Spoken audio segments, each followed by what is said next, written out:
Hi, my name is Molly, and I am the owner of Maison de Molly, and I'd love to tell you about what to expect when you hire me.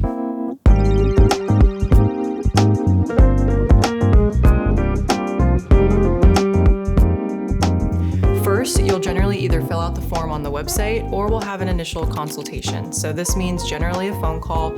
We'll jump on a phone call for about 10-15 minutes just so that I can understand your timeline, your scope, and really just what you're looking forward to most about the project. This is also a way to kind of get to know one another quickly over the phone before we have an initial consultation in person. This in-person consultation is a great way to put a face to a name and see if we will both like working together. So many people don't realize that hiring a designer is kind of entering into a relationship with someone for at least a few months. Most projects do take a few months. Some project can take up to a year or potentially more. It's really important to work with someone who you feel will guide you throughout the process. You know, my education mixed with what you're looking for throughout this renovation or refresh of your space is really what makes the project so successful at the end. I love listening to clients, and maybe you have some existing pieces that you want to coordinate and keep throughout the process. And I love being able to design and pull in those existing pieces, really just making sure that your space feels like your space at the end of a big renovation or refresh. After our in-person meeting, about a week or two later, I will email you a proposal and a contract for your review. The proposal is really an outline of project scope. This is where I detail line by line what I will do in each space and really make sure that you know exactly what you're getting out of my design time. The contract just outlines certain things that I feel are important to know before we jump into a construction project or even just a refresh together that doesn't involve a heavy construction side of things. All of my projects always include 2D drawings. This is kind of the technical side of the project. This usually includes floor plans, furniture plans, and also elevations of the space. So for example, here I have a primary bathroom renovation. This bathroom is an early 2000s. It used to have a built-in tub, kind of an awkward shower layout, and some weird closets throughout the bathroom. This client hired me to kind of redesign the floor plan of this space to make it feel more open and modern, and they did have resale in mind for this particular space. So this project, we were able to remove 2 closets and have a large, expansive, almost 12-foot vanity, which is a huge amount of counter space in a bathroom.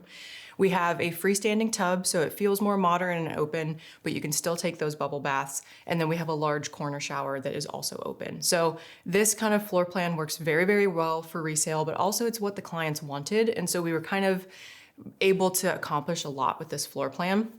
And so in addition to the 2D floor plans, which really just showcase layout, and obviously for a space with furniture, you would also see sofas, end tables, rugs, and accessories in the floor plan as well.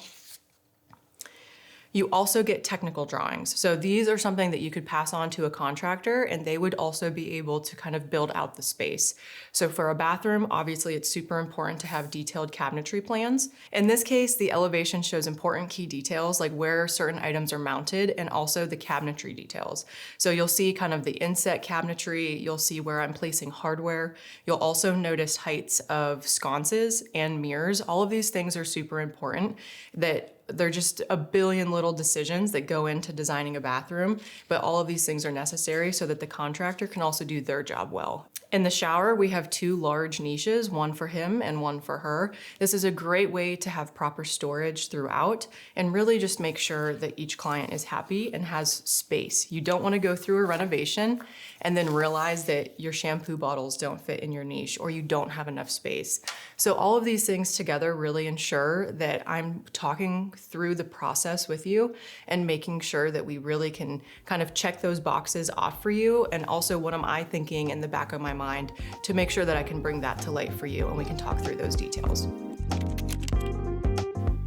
I always do start with the technical plans first. So in this case, you would end up getting the 2D floor plans first. And a lot of times that includes 2 to 3 layout options that vary so that we can discuss really the function and what your primary concerns are for the space and how you want your new space to function, what didn't work well in your last space, and what do you want your new space to accomplish for you. So generally we knock that out of the park first thing. We do that in 2D floor plans to kind of figure out the base of the drawings and the base of the design, and then from there we build. So after we nail down a floor plan, then that's where I kind of go into design mode, and I can pick tile, lighting. Of course, if it's a living room, I'm looking at fabrics, rugs, accessories, lamps, things like that that really start building up a space and layering a space so it feels like yours, and also a space that you want to be in, that you want to spend time in. A part of this process is also having physical samples. So not only will I show you a PowerPoint presentation that outlines where everything should go and what it looks like, I also like to have physical samples on hand, whether that's paint samples, wood stain samples, or even fabric samples, things that you really want to get your hands on and feel the textures and kind of see that coloration. Those are all such important details to really understand when you're, for example, designing a 12-foot vanity. You'd like to know what the paint color is or what that stain is going to look like in your space so that you can commit to the larger product at the end of the day.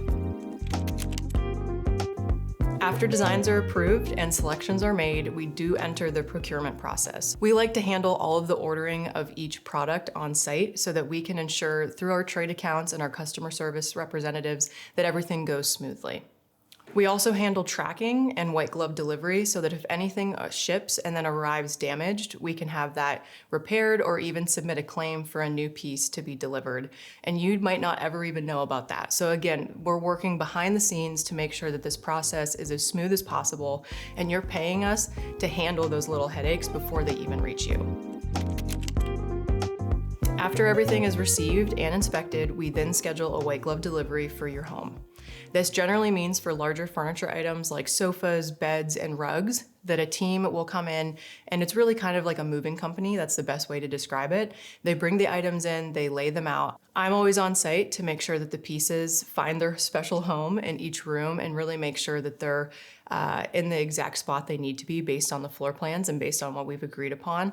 And then you kind of have this little HGTV moment where you do have this reveal of the space.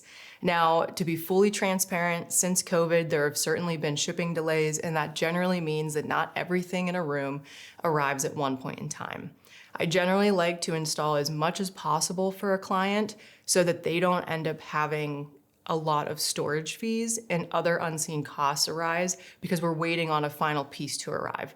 I would rather install that project and then wait on those remaining pieces so that you can live in your space, have those pieces, and just wait on a few smaller pieces at the end of the day. After install day, we make sure everything looks great in the space and that you're happy, and sometimes we even photograph the space. So a lot of times this involves bringing in a stylist who will help kind of add those finishing touches to the space, whether it's books on a bookshelf, vases, extra pillows, a throw blanket, those kind of extra layers really add to the space. And of course, I'm there alongside the stylist to make sure that these pieces are cohesive to your space, and really make sure that at the end of the day, you have a nice layered final space that is something that you can live in, make memories in, and you don't have to worry about being nervous to sit on the sofa, potentially spill your coffee or your red wine. I love using performance fabric so that you can truly feel comfortable in your space and like you can live in it, not like it's a museum and you can't touch anything. Here at Maison de Molly, it's critical that you enjoy your space. We design the space for you, not for us. When we leave at the end of the day, you're the one who lives in your home, and we make sure that your space reflects you and is a space that you can feel comfortable in.